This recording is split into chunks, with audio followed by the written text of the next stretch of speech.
ਸਤਿ ਸ਼੍ਰੀ ਅਕਾਲ ਜੀ। ਦੇਸ਼ ਪ੍ਰਦੇਸ਼ ਦੇਖ ਰਹੇ ਸਾਰੇ ਦਰਸ਼ਕਾਂ ਦਾ ਬਹੁਤ-ਬਹੁਤ ਸਵਾਗਤ। ਹਰ ਰੋਜ਼ ਦੀ ਤਰ੍ਹਾਂ ਅੱਜ ਵੀ ਸ਼ੋਅ ਲੈ ਕੇ ਹਾਜ਼ਰ ਹਾਂ ਜੀ, ਜਿਹਦਾ ਅੱਜ ਸ਼ੋਅ ਹੈ ਇਹ ਬਹੁਤ ਹੀ ਅਹਿਮ ਰਹੇਗਾ। ਅਹਿਮ ਇਸ ਲਈ ਕਿਉਂਕਿ ਅੱਜ ਜਿਹੜੇ ਟੌਪਿਕ ਡਿਸਕਸ ਹੋਣੇ ਹੈ ਉਹ ਜਿਹੜਾ ਵੀ ਸਟੂਡੈਂਟ ਬਾਹਰ ਜਾਣਾ ਚਾਹੁੰਦਾ ਉਹਦੇ ਲਈ ਬਹੁਤ ਜ਼ਿਆਦਾ ਜ਼ਰੂਰੀ ਨੇ ਜਾਣਨੇ। ਚਾਹੇ ਉਹ ਕੈਨੇਡਾ ਕੰਟਰੀ ਹੈ, ਚਾਹੇ ਉਹ UK ਕੰਟਰੀ ਹੈ, ਆਸਟ੍ਰੇਲੀਆ ਹੈ ਜਾਂ ਯੂਰਪ ਦੀਆਂ ਕੁਝ ਕੰਟਰੀਜ਼ ਨੇ। ਗੱਲਬਾਤ ਨਿਊਜ਼ੀਲੈਂਡ ਨੂੰ ਲੈ ਕੇ ਵੀ ਕਰਾਂਗੇ ਕਿਉਂਕਿ ਬਹੁਤ ਹੀ ਐਕਸਪੀਰੀਅੰਸਡ ਕੰਸਲਟੈਂਟ ਸਾਡੇ ਨਾਲ ਮੌਜੂਦ ਨੇ। ਉਹਨਾਂ ਦੇ ਐਕਸਪੀਰੀਅੰਸ ਤੋਂ ਅੱਜ ਦਾ ਪ੍ਰੈਜ਼ੈਂਟ ਸਿਨੈਰੀਓ ਜਾਣਨ ਦੀ ਕੋਸ਼ਿਸ਼ ਕਰਾਂਗੇ। ਜਿਹੜੇ ਹੁਣ ਅਪਲਾਈ ਕਰਨਾ ਚਾਹੁੰਦੇ ਨੇ ਉਹਨਾਂ ਬਾਰੇ ਕੀ ਆਪਸ਼ਨਸ ਨੇ, ਅੱਜ ਮਾਰਕੀਟ ਦਾ ਕੀ ਜਿਹੜਾ ਮਾਹੌਲ ਚੱਲ ਰਿਹਾ, ਸਾਰਾ ਕੁਝ ਜਾਣਨ ਦੀ ਕੋਸ਼ਿਸ਼ ਕਰਾਂਗੇ। ਗੱਲਬਾਤ ਕਰਨ ਲਈ ਮੇਰੇ ਨਾਲ ਮੌਜੂਦ ਨੇ ਤ੍ਰਿਵੇਦੀ ਓਵਰਸੀਜ਼ ਤੋਂ ਸੁਕਾਂਤ ਨੈਨ ਤ੍ਰਿਵੇਦੀ ਜੀ। ਤ੍ਰਿਵੇਦੀ ਜੀ ਬਹੁਤ ਬਹੁਤ ਸਵਾਗਤ। ਥੈਂਕ ਯੂ ਅਮਨ, ਔਰ ਸਾਰੇ ਦਰਸ਼ਕਾਂ ਦਾ ਬਹੁਤ ਬਹੁਤ ਸਵਾਗਤ ਹੈ ਜੀ। ਬਹੁਤ ਬਹੁਤ ਧੰਨਵਾਦ ਅਮਨ ਇਨਵਾਈਟ ਕਰਨ ਦੇ ਲਈ। ਤਕਰੀਬਨ 1.5 ਸਾਲ ਬਾਅਦ ਜਿਹੜੇ ਤ੍ਰਿਵੇਦੀ ਸਾਹਿਬ ਸਟੂਡੀਓ ਦੇ ਵਿੱਚ ਆ ਕੇ ਸ਼ੋਅ ਕਰ ਰਹੇ ਨੇ, ਕਿਉਂਕਿ ਪਹਿਲੇ ਬਹੁਤ ਸਾਲਾਂ ਤੋਂ ਸਾਡੇ ਨਾਲ ਸ਼ੋਅ ਦਾ ਜਦੋਂ ਵੀ ਸੱਦਾ ਦਿੱਤਾ ਜੁੜਿਆ ਹੈ। ਤ੍ਰਿਵੇਦੀ ਸਾਹਿਬ, ਕਿੱਦਾਂ ਦਾ ਚੇਂਜ ਆਫਟਰ ਲੋਕਡਾਊਨ ਦੇਖਿਆ, ਆਫਟਰ ਜਿਹੜਾ ਕਰੋਨਾ ਪੈਂਡੇਮਿਕ ਦੇਖਿਆ, in that immigration industry Ki changes ਆਈਆਂ? ਦੇयर has been a C change, ਬਹੁਤ ਜ਼ਬਰਦਸਤ ਚੇਂਜ ਆਇਆ ਹੈਗਾ। ਇੱਕ ਚੀਜ਼ ਜਿਹੜੀ ਸਾਹਮਣੇ ਆਈ ਹੈਗੀ ਹੈ ਵੀ ਕਿਹੜੇ ਕੰਟਰੀਜ਼ ਸਟੂਡੈਂਟਸ ਦੇ ਨਾਲ ਖੜੇ ਨੇ, ਉਹ ਵੀ ਚੀਜ਼ ਦਿਖੀ ਹੈਗੀ ਹੈ। ਨਿਊਜ਼ੀਲੈਂਡ ਨੇ ਬਿਲਕੁਲ ਪ੍ਰੋਸੈਸਿੰਗ ਹੀ ਬੰਦ ਕਰ ਦਿੱਤੀ, ਆਪਣਾ ਇੰਡੀਆ ਦਾ ਪ੍ਰੋਸੈਸਿੰਗ ਸੈਂਟਰ ਬੰਦ ਕਰ ਦਿੱਤਾ। ਆਸਟ੍ਰੇਲੀਆ ਵੀਜ਼ਾਸ ਤੇ ਦੇ ਰਿਹਾ ਪਰ ਹਾਲੇ ਟਰੈਵਲ ਨਹੀਂ ਸ਼ੁਰੂ ਕੀਤਾ। ਕੈਨੇਡਾ ਨੇ ਵੀਜ਼ਾਸ ਵੀ ਦਿੱਤੇ ਨੇ, ਟਰੈਵਲ ਵੀ ਕਰਾਇਆ, ਔਰ ਸਾਰਾ ਕੰਮ ਸਪੀਡ ਸਲੋ ਜ਼ਰੂਰ ਰੱਖੀ ਹੈ but things have bean working. Same UK ਨੇ ਵੀ ਵੀਜ਼ਾਸ ਵੀ ਦਿੱਤੇ ਨੇ, ਈਵਨ ਲੋਕਡਾਊਨ ਦੇ ਵਿੱਚ ਵੀ UK ਨੇ ਟਰੈਵਲ ਕਰਵਾਇਆ। ਸੋ ਇੱਕ ਚੀਜ਼ ਸਾਹਮਣੇ ਆਈ ਵੀ ਯੈਸ, ਕਿਹੜੇ ਕੰਟਰੀਜ਼ ਲੌਂਗ ਰਨ ਦੇ ਵਿੱਚ ਅਸੀਂ ਸੋਚ ਸਕਦੇ ਹਾਂ ਵੀ ਸੇਫ ਰਹਿਣਗੇ, ਜਿਹੜੇ ਇੰਨੇ ਵੱਡੇ ਪੈਂਡੈਮਿਕ ਦੇ ਵਿੱਚ ਵੀ ਨਹੀਂ ਰੁਕਿਆ। ਕੈਨੇਡਾ ਲੌਂਗ ਰਨ ਦੇ ਵਿੱਚ ਇਮੀਗ੍ਰੈਂਟਸ ਨੂੰ ਲਏਗਾ, ਕੈਨੇਡਾ ਲੌਂਗ ਰਨ ਵਿੱਚ ਸਟੂਡੈਂਟਸ ਨੂੰ ਸਕਸੈਸਫੁਲੀ ਲਏਗਾ। ਨਹੀਂ, ਉਹ ਲੈ ਰਿਹਾ ਹੈ, ਬਟ ਜਿਹੜੀਆਂ ਕੁਝ ਕਨਫਿਊਜ਼ਨਸ ਪੈਦਾ ਹੋ ਰਹੀਆਂ ਨੇ, ਪਹਿਲੇ AIP ਆਈਆਂ, ਫਿਰ AIP ਤੋਂ ਬਾਅਦ ਉਹਨਾਂ ਨੇ ਕਿਹਾ ਜੀ ਆਨਲਾਈਨ ਕਲਾਸਿਸ ਲਾਉਣੀਆਂ ਸ਼ੁਰੂ ਕਰ ਦਿਓ, ਫਿਰ ਉਹ ਰਿਜੈਕਟ ਵੀ ਹੋਈਆਂ। ਉਸ ਤੋਂ ਬਾਅਦ ਫਿਰ ਇੱਕ ਸਮਾਂ ਆਇਆ ਜਦੋਂ ਵੀਜ਼ਾ ਸਟੈਂਪ ਹੋਣੇ ਸ਼ੁਰੂ ਹੋ ਗਏ। ਫਿਰ ਇੱਕ ਸਮਾਂ ਆਉਂਦਾ ਇੱਕ ਪ੍ਰੋਵਿੰਸ ਦੇ ਕੁਝ ਕਾਲਜਾਂ ਦੇ CAQ ਤੇ ਬੈਨ ਲੱਗ ਜਾਂਦਾ, ਵੀ ਰੋਕ ਲੱਗ ਜਾਂਦੀ ਹੈ। ਫਿਰ ਉਹ ਰਿਲੀਜ਼ ਕਰ ਦਿੱਤਾ ਜਾਂਦਾ ਹੈ। ਰਿਲੀਜ਼ ਕਰਨ ਤੋਂ ਬਾਅਦ ਜਦੋਂ ਰਿਜ਼ਲਟਸ ਰੁਕ ਜਾਂਦੇ ਆ, ਬੜਾ ਕੁਝ ਕਨਫਿਊਜ਼ਿੰਗ, ਡਾਊਟਫੁਲ ਹੋ ਰਿਹਾ, ਜਿਹਦੇ ਕਰਕੇ ਪਿੱਛੇ ਧਰਨਾ ਵੀ ਲੱਗਿਆ ਮੇਰੇ ਖਿਆਲ VFS ਦੇ ਅੱਗੇ। ਉਹ ਪਹਿਲੀ ਵਾਰੀ ਹੋਇਆ ਦੈਟਸ। ਦੇਖੋ, ਆਹ ਜਿਹੜਾ ਵੀ ਸਮਾਂ ਸੀਗਾ ਇਹ ਪਹਿਲਾਂ ਕਦੀ ਕਿਸੇ ਨੇ ਦੇਖਿਆ ਨਹੀਂ ਸੀਗਾ। ਵੀ ਕੁਡ ਨੈਵਰ ਇਮੈਜਿਨ ਵੀ ਇਸ ਤਰ੍ਹਾਂ ਵੀ ਹੋਏਗਾ, ਸਾਰੀ ਦੁਨੀਆ ਹੀ ਬੰਦ ਹੋ ਜਾਏਗੀ। ਕਦੀ ਅਸੀਂ ਵਾਈਲਡੈਸਟ ਆਫ ਆਵਰ ਡ੍ਰੀਮਸ ਵਿੱਚ ਵੀ ਅਸੀਂ ਸੋਚਿਆ ਨਹੀਂ ਸੀਗਾ। ਸੋ ਕੈਨੇਡਾ ਵਿੱਚ ਵੀ ਉਹਨਾਂ ਕੋਲ ਵੀ ਕੋਈ ਇਹਦੇ ਲਈ ਪਲੈਨਿੰਗ ਨਹੀਂ ਸੀਗੀ। ਸੋ ਵਾਟ ਹੈਪਨਡ, ਜਿਸ ਤਰ੍ਹਾਂ ਹੁੰਦਾ ਗਿਆ ਉਸ ਤਰ੍ਹਾਂ ਆਪਣੀ ਪਾਲਿਸੀ ਬਦਲਦੇ ਗਏ ਵੀ ਆਹ ਕੰਮ ਇਸ ਤਰੀਕੇ ਨਾਲ ਠੀਕ ਨਹੀਂ ਹੋਇਆ, ਚਲੋ ਇਸ ਤਰ੍ਹਾਂ ਕਰ ਲਓ। AIP ਦੇ ਕੇ ਉਹਨਾਂ ਨੇ ਕੋਸ਼ਿਸ਼ ਕੀਤੀ ਵੀ ਅਸੀਂ ਤੁਹਾਨੂੰ ਇੱਕ ਅਪਰੂਵਲ ਇਨ ਪ੍ਰਿੰਸੀਪਲ ਦੇ ਰਹੇ ਹਾਂ, ਤੁਸੀਂ ਆਪਣੀ ਆਨਲਾਈਨ ਪੜ੍ਹਾਈ ਸ਼ੁਰੂ ਕਰੋ, ਹੌਲੀ ਹੌਲੀ ਤੁਹਾਨੂੰ ਫਿਰ ਅਸੀਂ ਵੀਜ਼ਾ ਦੇ ਦਾਂਗੇ। ਬਟ ਉਹਦੇ ਵਿੱਚ ਵੀ ਉਹਨਾਂ ਲੱਗਿਆ ਵੀ ਨਹੀਂ, ਇਹਦੇ ਸਾਡੇ ਕੋਲ ਕੁਝ ਐਕਸਟਰਾ ਲੋਕਾਂ ਨੂੰ ਵੀ AIP ਦਿੱਤਾ ਗਿਆ ਜਿਹੜੇ ਡਿਜ਼ਰਵ ਨਹੀਂ ਸੀ ਕਰਦੇ। ਸੋ ਉਹਨਾਂ ਦੇ ਵੀਜ਼ਾਸ ਰਿਵੋਕ ਵੀ ਹੋਏ, AIPs ਰਿਵੋਕ ਵੀ ਹੋਈਆਂ। ਉਹ ਸਿਸਟਮ ਫਿਰ ਦੇਖਿਆ ਵੀ AIP ਵਾਲੇ ਸਿਸਟਮ 'ਚ ਆਹ ਕਮੀਆਂ ਸੀਗੀਆਂ, ਉਹ ਖਤਮ ਕਰਕੇ ਸਿੱਧਾ PPR ਤੇ ਆ ਗਏ। So things have been evolving. We have to give them ਦਾ ਬੈਨੀਫਿਟ ਆਫ ਡਾਊਟ। ਅਸੀਂ ਇਹ ਨਹੀਂ ਕਹਿ ਸਕਦੇ ਕੈਨੇਡਾ ਨੇ ਸਿਸਟਮ ਬੜਾ ਖਰਾਬ ਰੱਖਿਆ, ਸਾਨੂੰ ਉਹਨਾਂ ਨੂੰ ਬੈਨੀਫਿਟ ਆਫ ਡਾਊਟ ਦੇਣਾ ਹੀ ਪੈਣਾ। ਬਟ ਸਟਿਲ ਦੇਖੋ, ਬਾਕੀ ਸਾਰੇ ਕੰਟਰੀਜ਼ ਨਾਲੋਂ ਸਟਿਲ ਕੈਨੇਡਾ ਇਜ਼ ਪਰਫਾਰਮਿੰਗ, ਬੱਚੇ ਜਾ ਰਹੇ ਨੇ। ਹੁਣ ਜਿਹੜੀ ਕਿਊਬੈਕ ਦੀ ਗੱਲ ਹੈਗੀ ਹੈ, ਇਹਦੇ ਪਿੱਛੇ ਮੇਰੀ ਥਿਊਰੀ ਬਿਲਕੁਲ ਅਲੱਗ ਹੈ ਜੀ ਸਾਰਿਆਂ ਨਾਲੋਂ। ਆਈਲ ਸੇ ਕਿਊਬੈਕ 'ਚ ਜੋ ਕੁਝ ਵੀ ਹੋਇਆ ਉਹਦੇ ਜ਼ਿੰਮੇਵਾਰ ਕਿਊਬੈਕ ਵਾਲੇ ਕਾਲਜਸ ਨੇ, ਸਾਡੇ ਕੁਝ ਕੰਸਲਟੈਂਟ ਭਰਾ ਨੇ, ਐਂਡ ਸਟੂਡੈਂਟਸ ਵੀ ਜ਼ਰੂਰ ਹੈਗੇ ਨੇ। ਕਿਊਬੈਕ ਨੂੰ ਕਿਸ ਤਰ੍ਹਾਂ ਵੇਚਿਆ ਗਿਆ ਤੁਸੀਂ ਦੇਖਿਆ ਹੀ ਹੈ, ਸਾਰਿਆਂ ਨੇ ਕਿਊਬੈਕ ਨੂੰ ਕਿਸ ਤਰ੍ਹਾਂ ਵੇਚਿਆ ਕਿ ਤੁਹਾਡੇ ਕਿਤੇ ਨਹੀਂ ਜਾ ਸਕਦਾ ਕਿਊਬੈਕ ਚਲਾ ਜਾਏ, ਜਿਹਦਾ ਪ੍ਰੋਫਾਈਲ ਅਕੈਡਮਿਕਲੀ ਵੀਕ ਹੈਗਾ, ਜਿਹਦਾ ਪ੍ਰੋਫਾਈਲ ਆਇਲਟਸ 'ਚ ਵੀਕ ਹੈਗਾ, ਜਿਹਦੇ PT 'ਚ ਨੰਬਰ ਘੱਟ ਹੈ, ਉਹ ਕਿਊਬੈਕ ਅਪਲਾਈ ਕਰੋ ਜੀ, ਵੀਜ਼ਾ ਲੱਗ ਜਾਏਗਾ। ਔਰ ਕਿਤੇ ਨਾ ਕਿਤੇ ਲੱਗਦੇ ਵੀ ਰਹੇ ਵੀਜ਼ਾ। ਓਵਰਆਲ 6, ਇੱਕ ਤੋਂ 5.5 ਜਾਂ 2 ਫਿਰ ਕਿ ਨਹੀਂ, ਅਗਲੀ ਕੀ ਚੀਜ਼ ਹੈ ਜੀ, 2.5 ਲੱਖ ਰੁਪਏ 'ਚ ਕੈਨੇਡਾ ਚਲ ਜਾਓ, 3.5 ਲੱਖ ਰੁਪਏ। ਜਿਸ ਤਰ੍ਹਾਂ ਸਬਜ਼ੀ ਮੰਡੀ ਵਾਲਾ ਪ੍ਰੋਗਰਾਮ ਸੀਗਾ ਨਾ, ਉਹ ਕਿਊਬੈਕ ਦਾ ਹਾਲ ਬਣਾਤਾ ਸੀਗਾ। ਜਿਹੜੇ ਐਡ ਚੈਨਲਾਂ ਤੇ ਚੱਲ ਰਹੇ ਨੇ, ਜਿਹੜੇ ਐਡ ਨਿਊਜ਼ਪੇਪਰਸ 'ਚ ਆ ਰਹੇ ਨੇ, ਜਿਹੜੇ ਸੋਸ਼ਲ ਮੀਡੀਆ 'ਚ ਆ ਰਹੇ ਨੇ, ਦੇ ਟਰੈਵਲ ਵੈਰੀ ਫਾਰ। ਉਹ ਅੰਬੈਸੀ ਨੂੰ ਵੀ ਜਾਂਦੇ ਨੇ, ਉਹ ICRC ਨੂੰ ਉੱਥੇ ਕੈਨੇਡਾ 'ਚ ਵੀ ਜਾਂਦੇ ਨੇ, ਸਾਰੀ ਹਾਇਰ ਅਥਾਰਟੀਜ਼ ਤੋਂ ਟਰੈਵਲ ਕਰਦੇ ਨੇ। ਸੋ ਉਹ ਕਿਤੇ ਨਾ ਕਿਤੇ ਇੱਕ ਬੜੀ ਦੇਰ ਤੋਂ 2 ਸਾਲ ਤੋਂ ਸਿਸਟਮ ਅਬਿਊਜ਼ ਹੋ ਰਿਹਾ ਸੀਗਾ, ਜਿਹਦੇ ਉੱਤੇ ਇੱਕ ਰੋਕ ਲਗਾਈ ਹੈ, ਇਨਵੈਸਟੀਗੇਸ਼ਨਸ ਹੋਣਗੀਆਂ ਪ੍ਰੋਪਰ। ਉਹ ਉਸ ਤੋਂ ਬਾਅਦ ਇੱਕ ਨਵੀਂ ਪਾਲਿਸੀ ਕਿਊਬੈਕ ਦੀ ਤੁਹਾਡੇ ਸਾਹਮਣੇ ਬਹੁਤ ਜਲਦੀ ਆਏਗੀ। ਪਰ ਇਹਦੇ ਸਾਰਿਆਂ ਦੇ ਵਿੱਚ ਨੁਕਸਾਨ ਕੌਣ ਖਾ ਰਿਹਾ? ਸਟੂਡੈਂਟ। ਮੈਂ ਬਿਲਕੁਲ ਇੱਥੇ ਆਉਣਾ ਸੀ। ਸਾਰੇ ਜੋ ਵੀ ਸਰਕਮਸਟੈਂਸਿਸ ਹੋ ਰਹੇ ਨੇ, ਪੈਕੇਜ ਸਿਸਟਮ ਦਾ ਕਿੰਨਾ ਕੁ ਵੱਡਾ ਰੋਲ ਹੈ? ਬਹੁਤ ਵੱਡਾ ਰੋਲ ਹੈ ਜੀ। ਫੀਸ ਵੀਜ਼ੇ ਤੋਂ ਬਾਅਦ ਇੱਕ ਕੈਨੇਡਾ ਦਾ ਸਿਸਟਮ ਹੈਗਾ ਵੀ ਤੁਸੀਂ 1 ਸਾਲ ਦੀ ਫੀਸ ਪੇ ਕਰ ਦਿੱਤੀ, ਤੁਸੀਂ GIC ਪੇ ਕਰ ਦਿੱਤਾ, SDS ਅਪਲਾਈ ਕਰ ਰਹੇ ਹੋ। ਇੰਡੀਆ ਦਾ ਇੱਕ ਰਿਜ਼ਰਵ ਬੈਂਕ ਆਫ ਇੰਡੀਆ ਨਾਮਕ ਸੰਸਥਾ ਹੈਗੀ ਸਾਡੇ ਦੇਸ਼ 'ਚ, ਜਿਹੜੀ ਕਿ ਸਾਰੇ ਫਾਈਨੈਂਸਿਸ ਨੂੰ ਦੇਖਦੀ ਹੈ। ਤੁਸੀਂ ਅਮਨ ਮੇਰੀ ਫੀਸ ਅਮਨ ਨਹੀਂ ਪੇ ਕਰ ਸਕਦਾ। ਮੇਰੀ ਫੀਸ ਜਿਹੜੀ ਬਾਹਰ ਜਾਣੀ ਹੈ, ਫੋਰਨ ਕਰੰਸੀ ਜਾਣੀ, it has to go out of my bank account. How can somebody else pay? ਇਹ ਸਾਰੀਆਂ ਚੀਜ਼ਾਂ 'ਚ ਕਾਨੂੰਨ ਦੀਆਂ ਧੱਜੀਆਂ ਉੱਡ ਰਹੀਆਂ ਸੀਗੀਆਂ ਜੀ, ਜਿਹਨੂੰ ਕਿਤੇ ਨਾ ਕਿਤੇ ਤੇ ਲਗਾਮ ਲੱਗਣੀ ਸੀ। But again I feel very bad for the students, around 15 ਤੋਂ 20 ਹਜ਼ਾਰ ਸਟੂਡੈਂਟ ਜਿਹੜਾ ਇਸ ਵੇਲੇ ਇਸ ਕੰਮ 'ਚ ਫਸਿਆ ਹੈ। ਸੋ ਮਾਈ ਫੀਲਿੰਗਸ ਗੋਜ਼ ਫॉर them। ਮੈਨੂੰ ਉਹਨਾਂ ਲਈ ਬਹੁਤ ਮਾੜਾ ਮਹਿਸੂਸ ਹੋ ਰਿਹਾ, ਬੁਰਾ ਮਹਿਸੂਸ ਹੋ ਰਿਹਾ, ਬਟ ਸਮਥਿੰਗ ਪੋਜ਼ਿਟਿਵ ਇਹਦੇ ਵਿੱਚੋਂ ਜ਼ਰੂਰ ਨਿਕਲ ਕੇ ਆਏਗਾ ਜੀ। ਹੁਣ ਅਦਰਵਾਈਜ਼ ਜੋ ਕੈਨੇਡਾ ਹੈਗਾ, ਬਾਕੀ ਪ੍ਰੋਵਿੰਸਿਸ ਦੀ ਗੱਲ ਕਰੀਏ, ਇਟਸ ਗੋਇੰਗ ਵੈਰੀ ਵੈਲ। 6 ਈਚ ਦੇ ਨਾਲ ਮੈਂ ਹਮੇਸ਼ਾ ਕਹਿੰਦਾ ਵੀ ਕੈਨੇਡਾ ਵੀਜ਼ਾ ਅਪਲਾਈ ਕਰਨਾ ਜੀ 6 ਈਚ ਦਾ ਆਇਟਸ ਦਾ ਸਕੋਰ ਜ਼ਰੂਰ ਲਓ। ਐਕੈਡੈਮਿਕਸ ਤੁਹਾਡਾ ਕਿਤੇ ਕਮੀ ਵੀ ਹੈਗੀ ਹੈ ਨਾ, ਪਰਸੈਂਟੇਜ ਥੋੜੀ ਘੱਟ ਹੈ, 55 58 61 65% ਹੈਗੇ ਆ, ਥੋੜਾ ਐਵਰੇਜ ਐਕੈਡੈਮਿਕਸ ਹੈਗਾ। 6 ਈਚ ਦਾ ਸਕੋਰ ਹੈਗਾ, ਕੋਰਸ ਤੁਸੀਂ ਸੋਚ ਸਮਝ ਕੇ ਲੈ ਲਿਆ ਔਰ ਤੁਹਾਡੀ ਐਸਓਪੀ ਵਧੀਆ ਬਣੀ ਹੈਗੀ ਹੈ, ਕੈਨੇਡਾ ਦਾ ਵੀਜ਼ਾ ਲੱਗਣ ਤੋਂ ਤੁਹਾਡਾ ਕੋਈ ਨਹੀਂ ਰੋਕ ਸਕਦਾ। ਵੀਜ਼ਾ ਲੱਗਦੇ ਨੇ। ਲਾਸਟ 4 ਮਹੀਨਿਆਂ ਦੇ ਵਿੱਚ ਅਸੀਂ 3-3 4-4 ਵਾਰੀ ਰਿਫਿਊਜ਼ ਹੋਏ ਸਟੂਡੈਂਟਸ ਦੇ ਵੀਜ਼ਾਸ ਲਏ ਨੇ।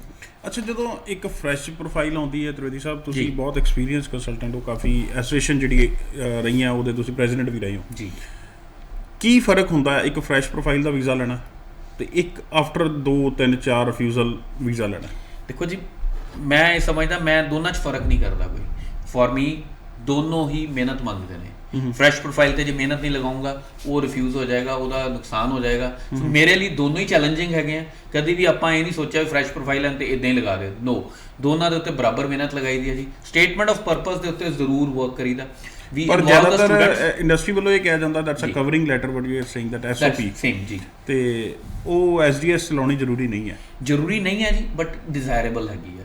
ਦੇਖੋ ਐਸਡੀਐਸ ਕੀ ਹੈ, ਤੁਹਾਡੇ 6 ਈਚ ਹੈਗੇ, ਤੁਸੀਂ ਸਾਲ ਦੀ ਫੀਸ ਪੇ ਕਰਤੀ, ਤੁਸੀਂ ਜੀਆਈਸੀ ਪੇ ਕਰਤਾ। ਐਕੈਡੈਮਿਕਸ ਦੇ ਉੱਤੇ ਐਸਡੀਐਸ ਕੁਝ ਨਹੀਂ ਕਹਿੰਦਾ। ਜੇ ਤੁਹਾਡੇ ਐਕੈਡੈਮਿਕਸ ਵੀਕ ਹੈਗੇ, ਤੁਸੀਂ ਆਪਣਾ ਫੀਲਡ ਚੇਂਜ ਕਰ ਰਹੇ ਹੋ, ਪੁਰਾਣੀ ਪੜ੍ਹਾਈ ਤੋਂ ਨਵਾਂ ਜਿਹੜਾ ਕੋਰਸ ਲੈ ਰਹੇ ਹੋ, ਥੋੜਾ ਕਿਤੇ ਚੇਂਜ ਹੋ ਰਿਹਾ, ਥੋੜਾ ਫੀਲਡ ਬਦਲ ਰਹੇ ਹੋ, ਉਹਨੂੰ ਐਕਸਪਲੇਨ ਕਿੱਥੇ ਕਰੋਗੇ? ਲੈਟਰ ਆਫ ਇੰਟੈਂਟ ਵਿੱਚ, ਐਸਓਪੀ ਦੇ ਵਿੱਚ। ਸੋ ਜੇ ਉਹੀ ਡਾਕੂਮੈਂਟ ਨਹੀਂ ਲਗਾਇਆ, ਬਿਕਾਜ਼ ਐਸਓਪੀ ਬਣਾਉਣਾ ਵੀ ਹਰ ਇੱਕ ਦੇ ਬਸ ਦਾ ਕੰਮ ਨਹੀਂ ਹੈਗਾ। ਤੁਸੀਂ suppose you are a student, ਤੁਸੀਂ ਮੈਨੂੰ ਆ ਕੇ ਆਪਣੀ ਚੀਜ਼ ਬਿਆਨ ਕਰ ਰਹੇ ਹੋ, ਮੈਂ ਆਹ ਕਰਨਾ ਚਾਹੁੰਦਾ ਜੀ, ਉਹਨੂੰ ਸ਼ਬਦਾਂ ਦਾ ਰੂਪ ਦੇਣਾ। ਕਿਸ ਤਰ੍ਹਾਂ? ਕਿਉਂ? ਕੈਨੇਡਾ ਇੰਟਰਵਿਊ ਨਹੀਂ ਕਰਦਾ, ਆਸਟ੍ਰੇਲੀਆ ਸਮਟਾਈਮਸ ਇੰਟਰਵਿਊ ਕਰ ਲੈਂਦਾ, ਯੂਕੇ ਇੰਟਰਵਿਊ ਕਰ ਲੈਂਦਾ, ਕੈਨੇਡਾ ਇੰਟਰਵਿਊ ਨਹੀਂ ਕਰਦਾ। ਸਟੂਡੈਂਟ ਨੂੰ ਉਹਨਾਂ ਨੇ ਕਿੱਦਾਂ ਸਮਝਣਾ? ਤੁਹਾਡੀ ਐਸਓਪੀ ਤੋਂ, ਤੁਹਾਡੀ ਲੈਟਰ ਆਫ ਇੰਟੈਂਟ ਤੋਂ। ਉਹ ਕੱਲਾ ਡਾਕੂਮੈਂਟ ਨਹੀਂ ਚੈੱਕ ਕਰਦੇ, ਡਾਕੂਮੈਂਟ ਚੈੱਕ ਕਰਦੇ ਆ। ਦੇ don't go for interviews, personal interviews phone ਦੇ ਉੱਪਰ, ਅਦਰਵਾਈਜ਼ ਪਰਸਨਲ ਇੰਟਰਵਿਊ ਕੈਨੇਡਾ ਨਹੀਂ ਕਰਦਾ। ਪਿੱਛੇ ਵੀ ਤਾਂ ਸ਼ੁਰੂ ਹੋਇਆ ਸੀ, ਇੰਟਰਵਿਊ ਸ਼ੁਰੂ ਹੋ ਗਈਆਂ ਕੈਨੇਡਾ ਦੀਆਂ। ਉਹ ਜਲ ਹੀ ਨਿਕਲਿਆ ਸੀਗਾ ਨਾ, ਇੰਟਰਵਿਊਜ਼ ਕਿਹੜੀਆਂ ਹੋ ਰਹੀਆਂ ਸੀਗੀਆਂ? ਉਹ ਸਕੈਮ ਸੀਗਾ, there were no interviews. Canada generally interview ਨਹੀਂ ਕਰਦਾ। Yes, they have the right, they can any time call a student for an interview, but generally ਨਹੀਂ ਕਰਦਾ।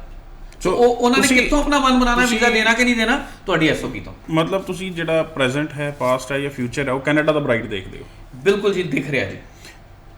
ਕਿਹੜੇ ਸਟੂਡੈਂਟ ਵਾਸਤੇ? ਹੁਣ ਮੈਂ ਇੱਥੇ ਆ ਜਾਣਾ ਕਿਉਂਕਿ ਅੱਜ ਸਟੂਡੈਂਟ ਵੀ ਬੜੇ ਤਰ੍ਹਾਂ ਦਾ ਜੀ। 2019 ਪਾਸ ਆਊਟ, ਜਿਹੜਾ 2020 ਚ ਵੀ ਅਪਲਾਈ ਕਰ ਚੁੱਕਿਆ, ਰਿਜੈਕਟ ਹੋ ਗਿਆ, ਜਾਂ 2020 ਚ ਵੀ ਵੇਟ ਕਰਦਾ ਰਿਹਾ ਵੀ ਸਾਰਾ ਕੁਝ ਠੀਕ ਹੋ ਜਾਵੇ, ਅਪਲਾਈ ਕਰੂੰਗਾ।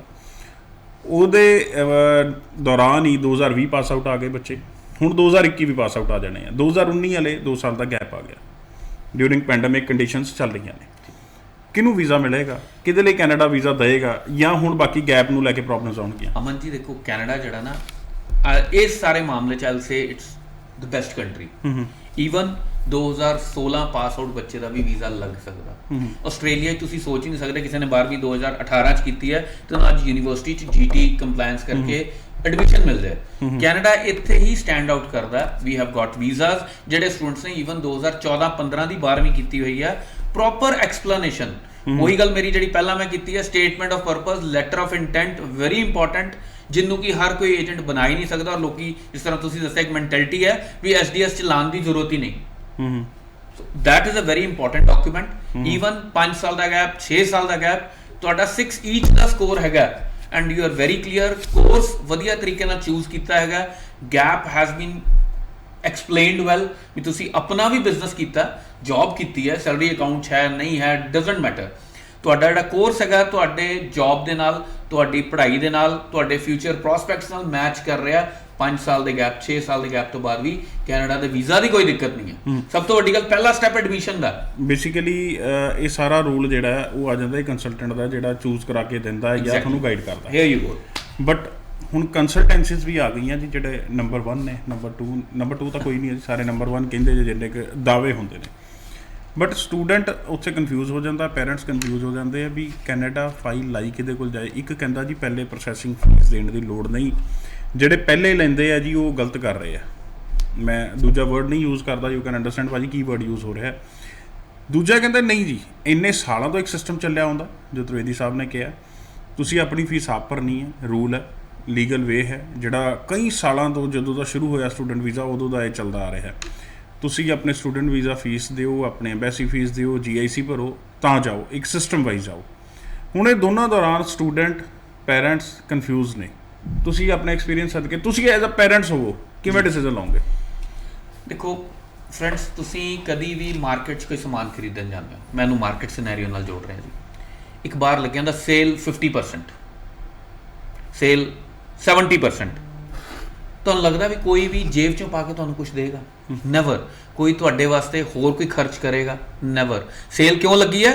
ਸੀਜ਼ਨ ਖਤਮ ਹੋ ਗਿਆ ਜੀ, ਇਹ ਮਾਲ ਖਰਾਬ ਹੋਇਆ ਨਾ, ਅਗਲੇ ਸਾਲ ਤੱਕ ਪਤਾ ਨਹੀਂ ਕੀ ਫੈਸ਼ਨ ਆਏਗਾ, ਸੇਲ ਲਾ ਦਿਓ, ਇਸ ਕਰਕੇ ਜਾ ਰਿਹਾ। ਕੋਈ ਤੁਹਾਡੇ ਤੇ ਆਸਾਨ ਨਹੀਂ ਕਰ ਰਿਹਾ ਉਹਦੇ। ਇਸੇ ਤਰ੍ਹਾਂ ਫੀਸ ਆਫਟਰ ਵੀਜ਼ਾ ਕਿਉਂ ਹੈ ਜੀ? ਤੁਸੀਂ ਦੱਸੋ ਸਰ। 5 ਲੱਖ ਰੁਪਇਆ ਫੀਸ ਹੈ, ਤੁਹਾਡੀ ਜੇਬ 'ਚੋਂ 10 ਲੱਖ ਰੁਪਇਆ ਨਿਕਲ ਜਾਣਾ। GIC ਜਾਂਦਾ ਉਹਦੇ 'ਚ? ਮੈਂ ਉਹੀ ਤੇ ਕਹਿ ਰਿਹਾ ਵੀ ਫੋਰਨ ਕਰੰਸੀ ਦਾ ਰੂਲ ਹੈਗਾ, fees has to be routed out of my own account. ਮੈਂ ਪੜਨ ਜਾਣਾ, ਜਿਹੜਾ ਅਪਲਾਈ ਕਰ ਰਿਹਾ, ਫੀਸ ਮੇਰੇ ਖਾਤੇ 'ਚ ਜਾਣੀ, GIC ਮੇਰੇ ਖਾਤੇ 'ਚ ਜਾਣਾ। ਤੁਸੀਂ ਕਿਸ ਤਰ੍ਹਾਂ ਆਪਣੇ ਅਕਾਊਂਟ 'ਚ ਦੇ ਦੋਗੇ?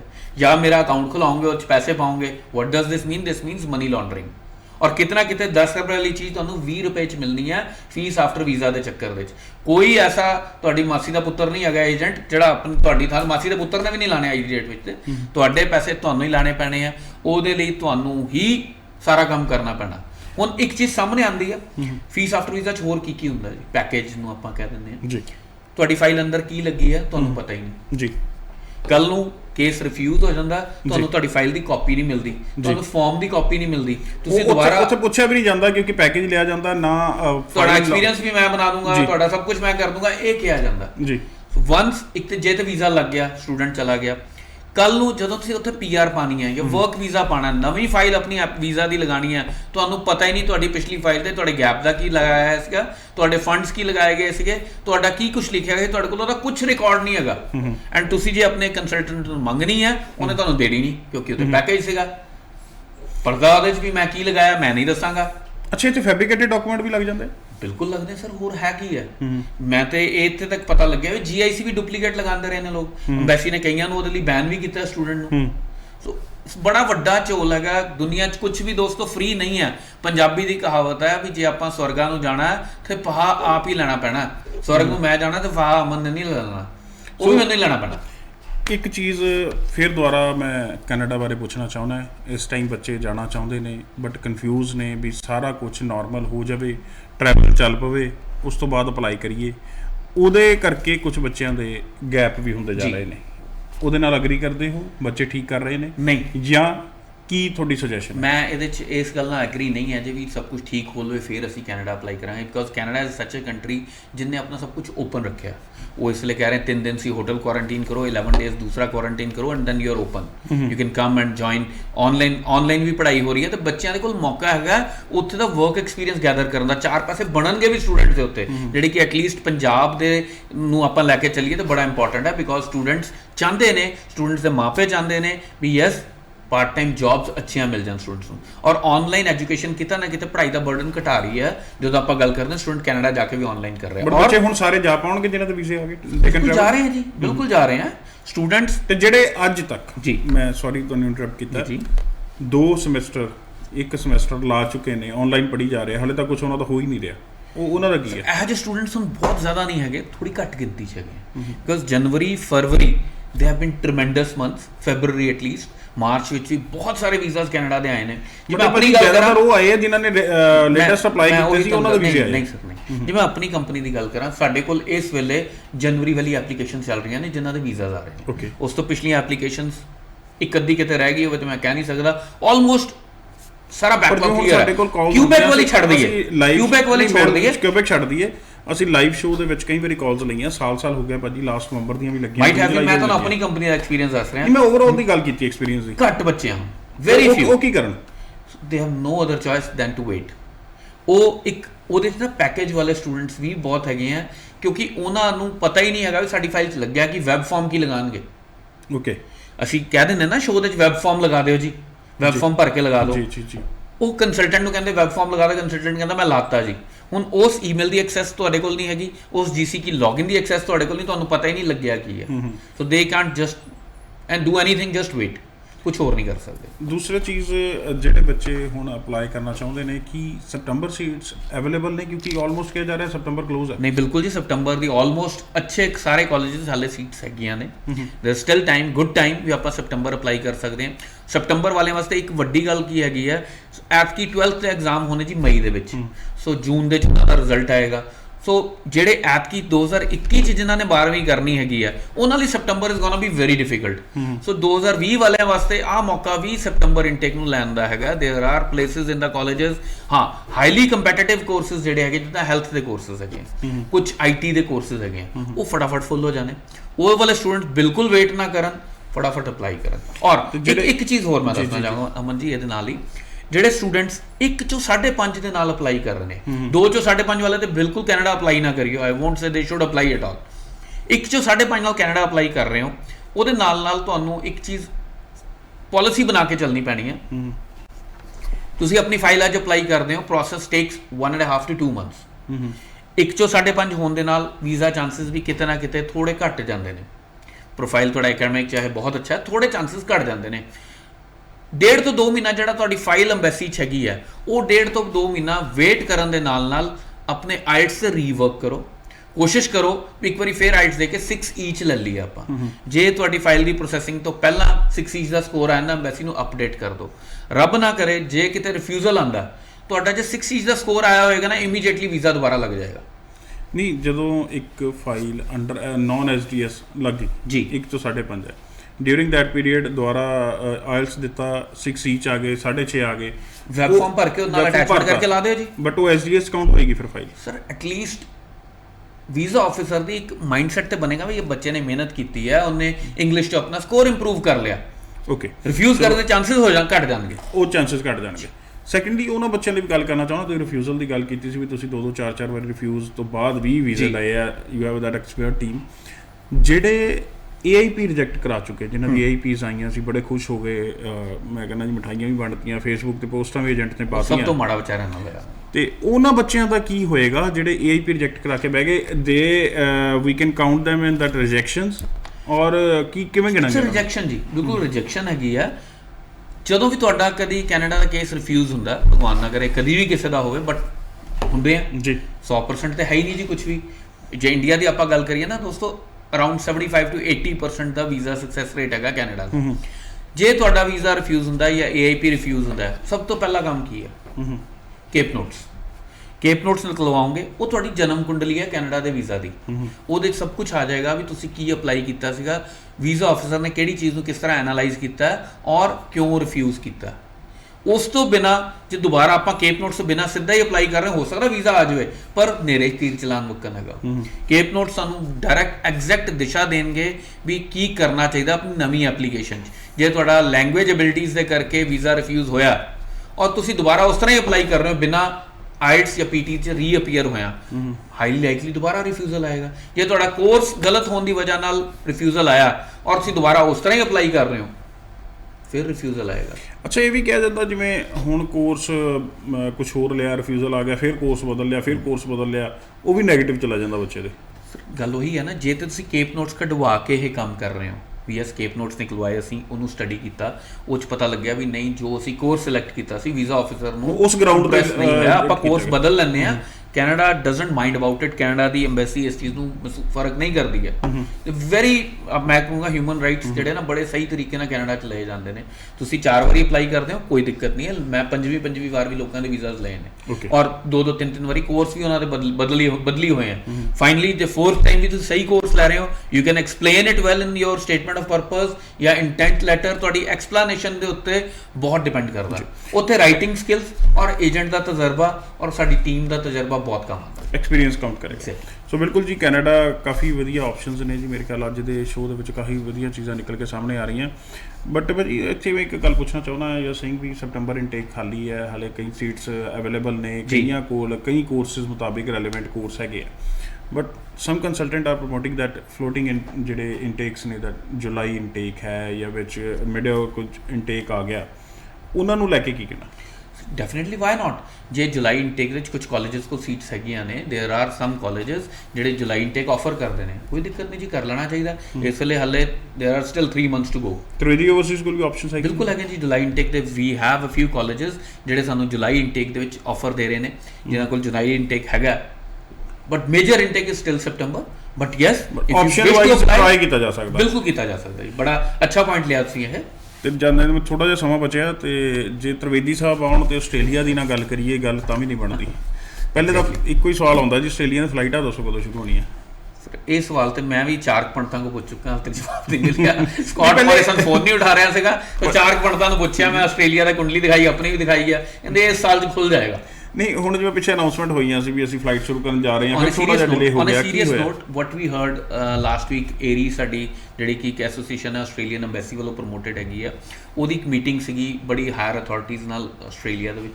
ਉਹ 'ਚੋਂ ਕੁਝ ਗੱਲਾਂ ਸਾਹਮਣੇ ਆਈਆਂ ਵੀ 2 ਸਟੇਟਸ ਨੇ, ਜਿਵੇਂ ਕਿ ਕੁਈਨਜ਼ਲੈਂਡ ਹੈ ਜਿੱਥੇ ਸਿਡਨੀ ਹੈ, ਔਰ ਵਿਕਟੋਰੀਆ ਜਿੱਥੇ ਕਿ ਮੈਲਬਰਨ ਹੈਗਾ, ਇਹਨਾਂ ਨੇ ਆਪਣੇ ਪ੍ਰਪੋਜ਼ਲਸ ਭੇਜੇ ਹੈਗੇ ਆ ਵੀ ਅਸੀਂ yes we can provide hotel quarantine, ਅਸੀਂ ਇੰਤਜ਼ਾਮ ਕਰ ਸਕਦੇ ਹੈਗੇ ਆ international student, same as a Canada, international student ਲਈ। ਪਰ ਉਹਦੇ ਅਗੇਂਸਟ ਇਮੀਗ੍ਰੇਸ਼ਨ ਜਿਹੜੀ ਅਥਾਰਟੀਜ਼ ਹੈਗੀਆਂ, ਹਾਇਰ ਅਥਾਰਟੀਜ਼ ਹੈਗੀਆਂ, ਜਿਨ੍ਹਾਂ ਨੇ ਡਿਸਾਈਡ ਕਰਨਾ, ਉਹਨਾਂ ਨੇ ਕਾਊਂਟਰ ਕੁਐਸਚਨ ਪਾਇਆ ਵੀ ਕਿਆ ਇਹ ਜਿਹੜਾ ਅਰੇਂਜਮੈਂਟ ਹੈਗਾ, ਜਿਹੜੇ ਆਸਟ੍ਰੇਲੀਅਨ ਸਿਟੀਜ਼ਨਸ ਜਾਂ PR ਹਾਲੇ ਕੰਟਰੀ ਤੋਂ ਬਾਹਰ ਹੈਗੇ ਆ, ਉਹਨਾਂ ਤੋਂ ਇਲਾਵਾ ਹੈਗਾ ਕਿ ਉਹਨਾਂ ਨੂੰ ਵਿੱਚ ਗਿਣ ਕੇ ਕਰ ਰਹੇ ਹੋ। ਸੋ ਕੁਛ ਨਾ ਕੁਛ conversation has started, communication has started. ਮੈਨੂੰ ਲੱਗਦਾ ਹਾਈਲੀ ਲਾਈਕਲੀ ਜੁਲਾਈ ਤੱਕ ਸਾਨੂੰ ਕੁਛ ਨਾ ਕੁਛ ਪੋਜ਼ਿਟਿਵ ਦਿਖੇਗਾ ਆਸਟ੍ਰੇਲੀਆ ਦੇ ਟਰੈਵਲ ਨੂੰ ਲੈ ਕੇ। ਔਰ ਇਹਦੇ ਨਾਲ ਨਾਲ ਜੀ ਇਹ ਮੌਕਾ ਹੈਗਾ ਇਸ ਵੇਲੇ ਆਸਟ੍ਰੇਲੀਆ, ਜੇ ਤੁਹਾਡਾ ਪ੍ਰੋਫਾਈਲ ਠੀਕ ਠਾਕ ਹੈਗਾ, ਇਸ ਵੇਲੇ ਅਸੈਸਮੈਂਟ ਲੈਵਲ 1 ਯੂਨੀਵਰਸਿਟੀਜ਼ ਬਹੁਤ ਵਧੀਆ ਹੈਗੀਆਂ ਆਪਣੇ ਕੋਲ। ਤ੍ਰਿਵੇਦੀ ਓਵਰਸੀਜ਼ ਕੋਲ ਸਾਡੇ ਕੋਲ AL1 universities directly tie up ਦੇ ਵਿੱਚ ਬਹੁਤ ਅੱਛੀਆਂ ਹੈਗੀਆਂ, ਔਰ AL1 ਯੂਨੀਵਰਸਿਟੀ ਸਕਸੈਸ ਰੇਟ ਬਹੁਤ ਅੱਛਾ ਹੈ। India assessment level 3 India assessment level 3 ਹੈ ਜੀ। ਤੇ some of that universities total number 4 can get visa. ਪੜਨ ਜਿਹੜਾ ਹੁਣ 4 ਨੰਬਰ ਕਿਹਾ ਗਿਆ ਅਸੈਸਮੈਂਟ ਲੈਵਲ 3 ਚ ਇੰਡੀਆ 1 ਦੇ ਜੋ ਯੂਨੀਵਰਸਿਟੀ ਹੈ ਟੋਟਲ 4, ਤੇ ਉਹ ਵੀਜ਼ਾ ਲੈਣ ਦੇ ਚਾਂਸਸ ਵੱਧ। ਨਵਾਂ ਮੈਥ ਸਿੱਖ ਲਿਆ ਮੈਂ ਤੁਹਾਡੇ ਕੋਲੋਂ। ਸੋ ਲੈਵਲ 1 ਦੀ ਯੂਨੀਵਰਸਿਟੀਜ਼ ਜਿਸ ਤਰ੍ਹਾਂ ਕਿ ਟੋਰੈਂਸ ਯੂਨੀਵਰਸਿਟੀ ਹੈਗੀ, ਜੇਮਸ ਕੁਕ ਯੂਨੀਵਰਸਿਟੀ ਹੈ, ਸਦਰਨ ਕ੍ਰਾਸ ਯੂਨੀਵਰਸਿਟੀ ਹੈ, ਯੂਨੀਵਰਸਿਟੀ ਆਫ ਸਨਸ਼ਾਈਨ ਕੋਸਟ ਹੈਗੀ ਹੈ, ਫੈਡਰੇਸ਼ਨ ਯੂਨੀਵਰਸਿਟੀ ਹੈਗੀ ਹੈ। ਇਹਨਾਂ ਦੇ ਜੇ ਆਪਾਂ ਅਪਲਾਈ ਕਰਨੇ, visa chances are very good, and up to 30% ਤੱਕ ਸਕਾਲਰਸ਼ਿਪਸ ਇਹਨਾਂ ਯੂਨੀਵਰਸਿਟੀਜ਼ ਤੋਂ ਅਸੀਂ ਗ੍ਰਾਂਟ ਕਰਾਈਆਂ ਹੋਈਆਂ for all the students up to 30% ਤੱਕ ਜੀ। ਕੁਝ 15 ਦੇ ਰਹੀਆਂ, ਕੁਝ 20 ਦੇ ਰਹੀਆਂ, ਕੁਝ 30 ਦੇ ਰਹੀਆਂ। ਸੇਲ ਵਾਲਾ ਕੰਮ ਕਰਤਾ, ਸਟਾਰ ਕੰਡੀਸ਼ਨ ਅਪਲਾਈ ਵਾਲਾ ਨਹੀਂ, ਅਪ ਟੂ 30% ਜੀ। ਬੰਦੇ ਦੇ ਐਕੈਡਮਿਕਸ ਦੇ ਉੱਪਰ ਲਿਖਦੇ ਨੇ ਭਾਜੀ, ਉਹ ਵੀ ਬੰਦੇ ਦੇ ਐਕੈਡਮਿਕਸ ਦੇ ਉੱਪਰ, ਤੁਹਾਡੇ ਆਇਲਟਸ ਦੇ ਸਕੋਰ ਦੇ ਉੱਪਰ। ਐਂਡ ਇੱਕ ਆਨਲਾਈਨ ਪੜ੍ਹਾਈ ਨਾਲ ਜੀ ਆਸਟ੍ਰੇਲੀਆ ਦੀ ਸਭ ਤੋਂ ਵੱਡੀ ਖਾਸੀਅਤ ਕੀ ਹੈ? ਸਾਲ ਦੇ ਵਿੱਚ 8 ਸਬਜੈਕਟਸ ਹੁੰਦੇ ਆ, 1 ਸਮੈਸਟਰ ਮੀਨਸ 4 ਸਬਜੈਕਟਸ। ਆਸਟ੍ਰੇਲੀਆ ਤੁਹਾਨੂੰ ਫਰੀडम ਦਿੰਦਾ ਵੀ ਇੱਕੋ ਸਬਜੈਕਟ 'ਚ ਐਨਰੋਲ ਹੋ ਜਾਓ। ਇੱਕ ਸਬਜੈਕਟ 'ਚ ਐਨਰੋਲ ਹੋ ਜਾਂਦੇ ਹੋ, ਤੁਸੀਂ ਫਲੋਟਿੰਗ ਰਹਿੰਦੇ ਹੋ, ਔਰ ਤੁਸੀਂ ਪੜ੍ਹਾਈ ਨਾਲ ਵੀ ਇਨ ਟੱਚ ਰਹਿੰਦੇ ਹੋ। ਜਾਂਦੇ ਦੇ ਇੱਕ ਸਵਾਲ, ਆਸਟ੍ਰੇਲੀਆ ਦਾ ਬੜਾ ਅਹਿਮ, ਬੜਾ ਜ਼ਰੂਰੀ ਸਪਾਊਸ ਵੀਜ਼ਾ ਨੂੰ ਲੈ ਕੇ ਪੋਸੀਬਿਲਿਟੀ ਹੈ। ਤਾਂ ਸਪਾਊਸ ਵੀਜ਼ਾਸ ਲਾਸਟ ਮੰਥ ਦੇ ਵਿੱਚ yes there had been a few refusals, ਔਰ ਅਨਚਾਹੇ ਰਿਫਿਊਜ਼ਲ ਆਏ ਸੀਗੇ। ਅਗੇਨ ਸਾਡੀ ਜਿਹੜੀ ਏਰੀ ਐਸੋਸੀਏਸ਼ਨ ਹੈਗੀ, ਦੇ head taken up this matter. ਜਿਹੜੀ ਲਾਸਟ ਵੀਕ ਮੀਟਿੰਗ ਸੀਗੀ, ਅੰਬੈਸੀ ਨੇ ਇਸ ਤਰ੍ਹਾਂ ਦਾ ਕੁਝ ਨਹੀਂ ਕਿਹਾ ਵੀ ਸਾਡੀ ਕੋਈ ਪਾਲਿਸੀ ਅਸੀਂ ਸਪਾਊਸ ਨੂੰ ਵੀਜ਼ਾਸ ਨਹੀਂ ਦੇਣੇ। 31 ਮਾਰਚ ਔਰ 30 ਸਤੰਬਰ ਨੂੰ ਆਸਟ੍ਰੇਲੀਆ ਨੇ ਆਪਣਾ ਅਸੈਸਮੈਂਟ ਲੈਵਲ ਰੀਡਿਫਾਈਨ ਕਰਨਾ ਹੁੰਦਾ। ਉਹ ਜਿਹੜਾ ਮਹੀਨਾ ਹੁੰਦਾ, ਮਾਰਚ ਦਾ ਮਹੀਨਾ ਔਰ ਸਤੰਬਰ ਦਾ ਮਹੀਨਾ, ਹਮੇਸ਼ਾ ਬੜਾ ਹੀ ਖਤਰਨਾਕ ਹੁੰਦਾ ਜੀ ਸਾਡੇ ਟ੍ਰੇਡ ਨੂੰ ਲੈ ਕੇ। ਉਦੋਂ ਵੀਜ਼ਾ ਦਾ ਰਿਫਿਊਜ਼ਲ ਰੇਟ ਵੱਧਦਾ, ਕਿਉਂਕਿ ਜੇ ਨੰਬਰ ਆਫ ਸਾਲ ਦੀ ਜਿਹੜੀ ਐਪਲੀਕੇਸ਼ਨ ਹੁੰਦੀ ਹੈ ਨਾ, ਕੋਟਾ ਜਿਹਨੂੰ ਕਹਿ ਦਿੰਦੇ ਆਪਾਂ ਕਈ ਵਾਰੀ ਲੇਮੈਨ ਲੈਂਗੁਏਜ ਵਿੱਚ, ਉਹ ਮਾਰਚ ਵਿੱਚ ਖਤਮ ਹੋ ਰਿਹਾ ਹੁੰਦਾ, ਆਲਮੋਸਟ ਡਨ ਹੋਏ ਹੁੰਦੇ ਨੇ, ਉਦੋਂ ਵੀਜ਼ਾ ਰਿਫਿਊਜ਼ਲਸ ਮੈਂ ਦੇਖਿਆ ਕਾਫੀ ਸਾਰੇ ਆਉਂਦੇ ਨੇ। ਪਰ ਸਪਾਊਸ ਨੂੰ ਲੈ ਕੇ ਕੋਈ ਐਸੀ ਦਿੱਕਤ ਨਹੀਂ ਹੈਗੀ ਜੀ। ਵੀਜ਼ਾਸ ਲੱਗ ਰਹੇ ਨੇ, ਅੱਗੇ ਵੀ ਲੱਗਣਗੇ। ਕੋਈ ਮਨ ਦੇ ਵਿੱਚ ਸਵਾਲ ਰਹਿ ਗਿਆ ਹੋਵੇ, ਹੁਣ ਡਾਇਰੈਕਟਲੀ ਤੁਸੀਂ ਅਪਰੋਚ ਕਰਨੀ ਹੈ ਜੀ 92 16 355 355 ਤੇ ਕਾਲ ਕਰਕੇ, ਕਿਉਂਕਿ ਸਮਾਂ ਨਹੀਂ ਅਲਾਉ ਕਰ ਰਿਹਾ। ਬਟ ਨੈਕਸਟ ਸ਼ੋਅ 'ਚ ਫਿਰ ਸੱਦਾ ਦੇਵਾਂਗੇ, ਇਹਨਾਂ ਨੂੰ ਗੱਲਾਂ ਬਾਤਾਂ ਹੋਰ ਇਹਨਾਂ ਦੇ ਐਕਸਪੀਰੀਅੰਸ ਸਦਕੇ ਜਾਣਨ ਦੀ ਕੋਸ਼ਿਸ਼ ਕਰਾਂਗੇ, ਤਾਂ ਕਿ ਤੁਹਾਡੇ ਤੱਕ ਇਨਫੋਰਮੇਸ਼ਨ ਪਹੁੰਚਾ ਪਾਈਏ, ਤੁਹਾਡੇ ਲਈ ਉਹ ਇਨਫੋਰਮੇਸ਼ਨ ਲਾਹੇਵੰਦ ਰਹੇ। ਤ੍ਰਿਵੇਦੀ ਸਾਹਿਬ ਸ਼ੋਅ ਚਾਹੁਣ ਲਈ ਧੰਨਵਾਦ। Thank you very much Aman ji, thank you. ਧੰਨਵਾਦ ਸਾਰੇ ਦਰਸ਼ਕਾਂ ਦਾ, ਟੈਕਨੀਕਲ ਟੀਮ ਦਾ। ਸ਼ੋਅ ਨੂੰ ਇੱਥੇ ਖਤਮ ਕਰਦੇ ਹਾਂ, ਦਿਓ ਇਜਾਜ਼ਤ, ਸਤਿ ਸ਼੍ਰੀ ਅਕਾਲ।